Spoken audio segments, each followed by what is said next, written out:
Hello and welcome to Greece. I am at the Acropolis. As you can probably see, the Parthenon, the wonderful Parthenon, is behind me.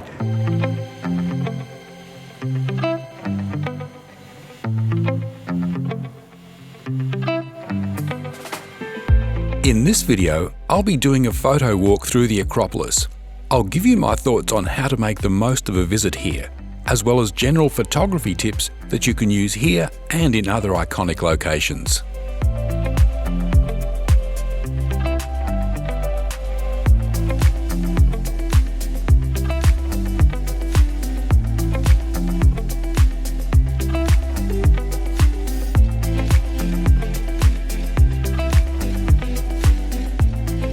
Good morning and welcome to Athens, Greece.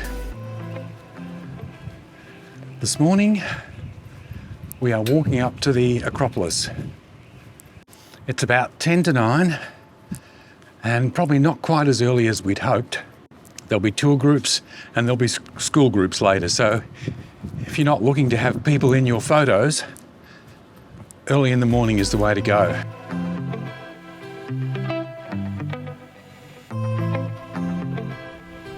To save time, it's also a good idea to buy your tickets beforehand so that you can go straight to the entrance gate.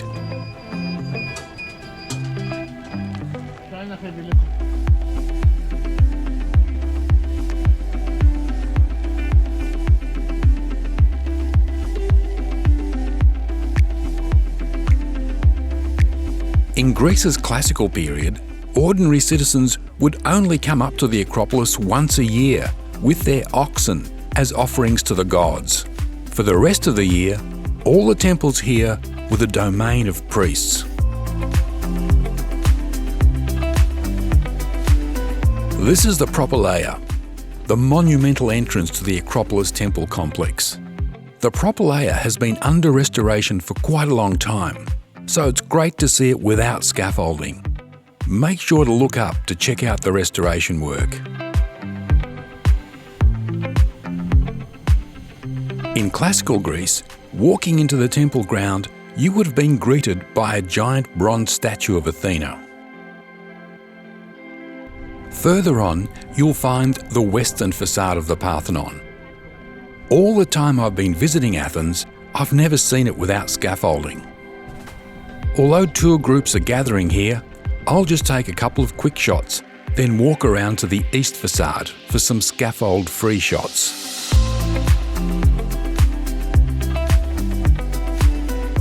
This is the eastern end of the Parthenon, which gets the best morning light.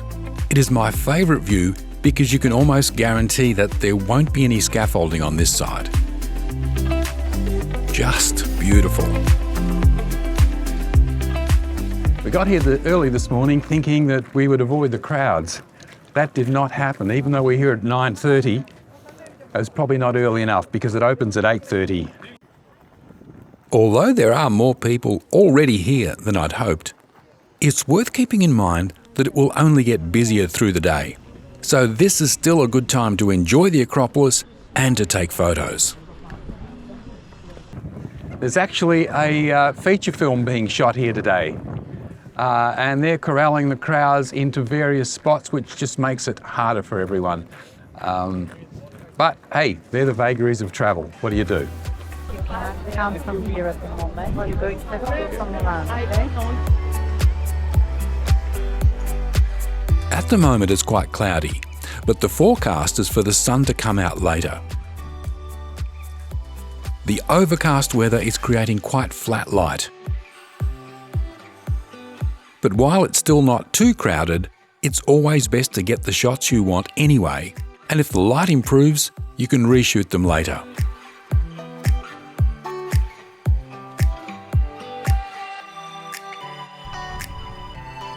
The hill in the distance is Philippopos Hill, and you can get a great view of the Acropolis from there.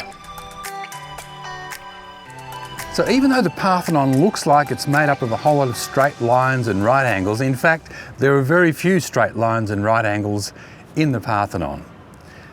For example, the base is actually curved. It dips towards the corners. And the columns, well, they're not vertical, And they're not even straight-sided. They actually have a slight bulge in the middle. So why would the Greeks do this? Because they wanted to achieve a state of aesthetic perfection on it. They wanted grace, elegance, lightness. Well, you have to understand that all of these buildings were built for the gods, and gods demanded nothing less than perfection.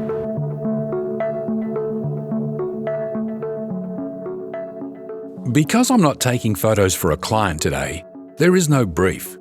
So the question I ask myself is, what kind of photographs do I want to take? I could try to get clean photos of just the buildings, without any people. Or I could try the street photographer's approach, which includes people.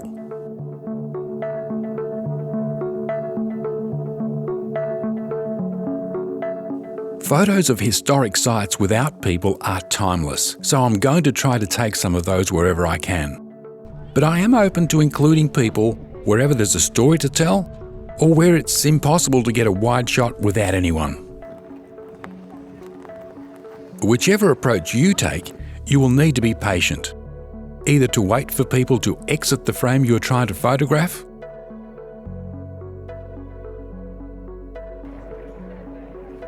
or if you are including people, wait for just the right moment.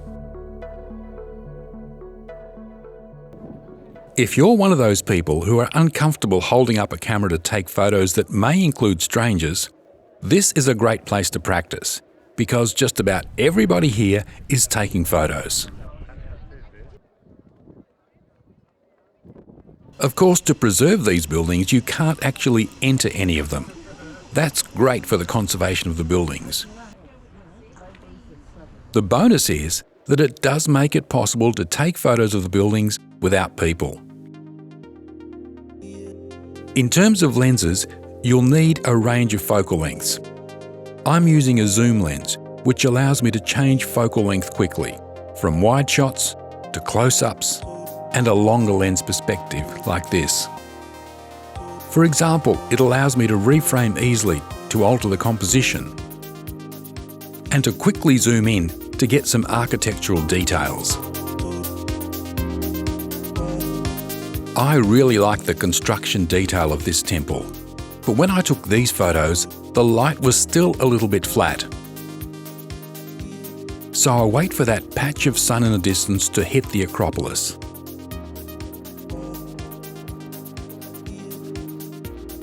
As the sky clears, the light gets better. So I go around and reshoot some of my favourite photos.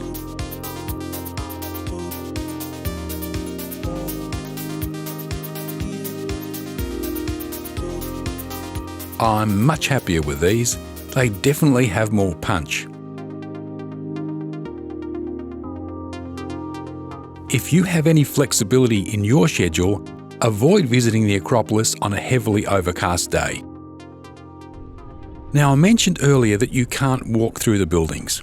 However, as you approach the proper layer on your way out, this is the closest you'll get to experience being inside a classical Greek structure.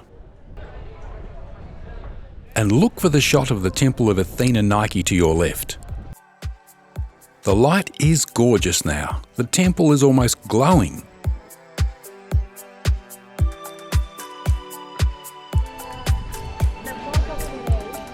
Did I mention getting here early?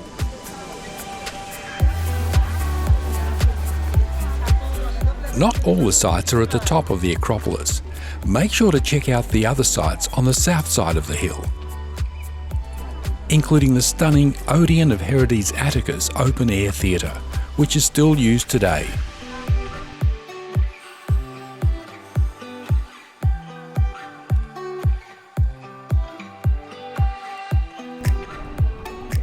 Remember Philippopos Hill? That's it in the distance. And this is the view back just before sunset. And finally, Areopagus Hill, not too far away from the west entrance, will provide this view. Despite the restrictions due to the film shoot, and getting to the Acropolis later than we'd hoped, this was definitely a fun shoot. Having intermittent cloud gave me a variety of lighting conditions, which added extra interest. And for the record, I shot this in October in mild weather.